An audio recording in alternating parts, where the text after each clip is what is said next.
बहुत साल पहले उत्तर भारत के एक छोटे से गांव देवगाम में एक गहरी और सुनसान झील थी। लोग उसे प्यासी झील कहते हैं। वहाँ रात को किसी औरत के रोने और गाने की आवाज आती थी। कोई भी सूरज ढलने के बाद उस झील के पास नहीं जाता था। गांव के बुजुर्ग बताते थे कि कई साल पहले उस झील के पास एक लड़की रहती थी, चंपा, जो बहुत सुंदर थी, लेकिन उसकी शादी एक लालची और निर्दयी आदमी रघु से हुई। रघु ने पैसों के लिए चंपा को मार डाला और उसकी लाश को उसी झील में फेंक दिया। जिस रात चंपा मरी, उसी रात से झील का पानी अजीब तरह से लाल होने लगा, जैसे खून मिल गया हो। और तब से हर अमावस्या की रात झील के किनारे एक सफ़ेद साड़ी पहने औरत दिखती थी, लंबे बाल, लाल आंखें और पैरों के निशान उल्टे। एक दिन शहर से एक युवक अभय अपने दोस्तों के साथ गांव घूमने आया। उसे इन भूत प्रेत की कहानियों पर विश्वास नहीं था। गांव वालों ने समझाया कि झील की तरफ मत जाना, लेकिन अभय ने चुनौती समझकर कहा, मैं आज रात वहीं सोऊंगा। अगली रात अमावस्या थी। अभय झील के पास गया, टेंट लगाया और कैमरा ऑन कर दिया, यह सोचते हुए कि कोई भूत नहीं है, सब मन का वहम है। रात के ठीक 12 बजे अचानक ठंडी हवा चलने लगी। झील के पानी में लहरें उठीं और एक औरत की मधुर लेकिन दर्दभरी आवाज सुनाई दी, मुझे इंसाफ दो, मेरा खून सूखा नहीं। अभय डर गया, लेकिन कैमरे के पीछे छिप गया। तभी उसने देखा, एक औरत झील से निकलकर उसकी ओर आ रही थी, सफ़ेद साड़ी, बिखरे बाल और आंखों से खून टपक रहा था। अभय काँप गया, उसकी आवाज बंद हो गई, पैर काम नहीं कर रहे थे। औरत बोली, तू क्यों आया मेरी प्यास जगाने? अब तू ही बुझेगा। अभय चिल्लाया, भागने की कोशिश की, लेकिन उसके शरीर को झील की ओर खींचा जाने लगा।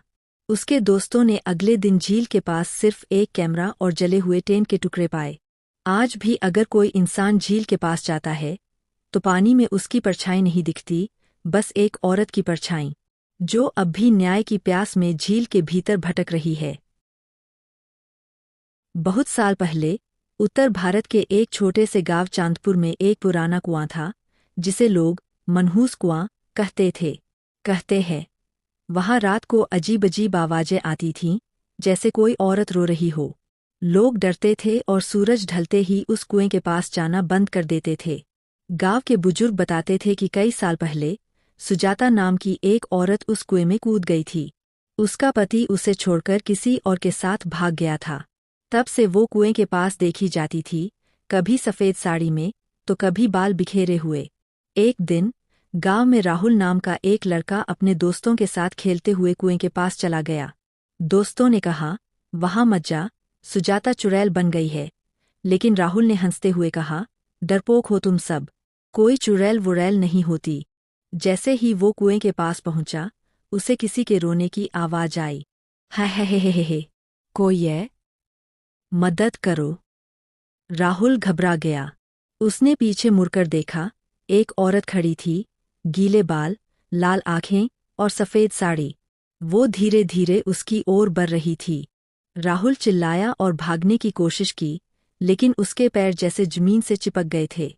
चुड़ैल ने कहा, तुमने मुझे बुलाया ना, अब जाओगे कहाँ? अचानक राहुल बेहोश हो गया। सुबह गांव वाले जब कुएं के पास पहुंचे, तो राहुल बेहोश पड़ा था। उसके हाथ पर कुछ खरोंच के निशान थे और वो बार बार बड़बड़ा रहा था, वो मुझे ले जा रही थी।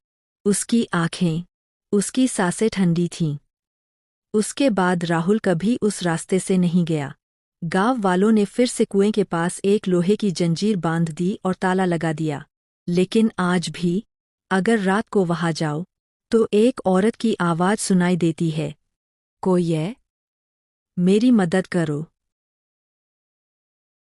बहुत साल पहले हिमाचल के एक छोटे से गांव घनघोर में एक पहाड़ी रास्ता था, जिसे लोग तारों वाली सड़क कहते थे। इस सड़क पर रात के समय चमकते तारों जैसे अजीब अजीब रोशनी दिखती थी।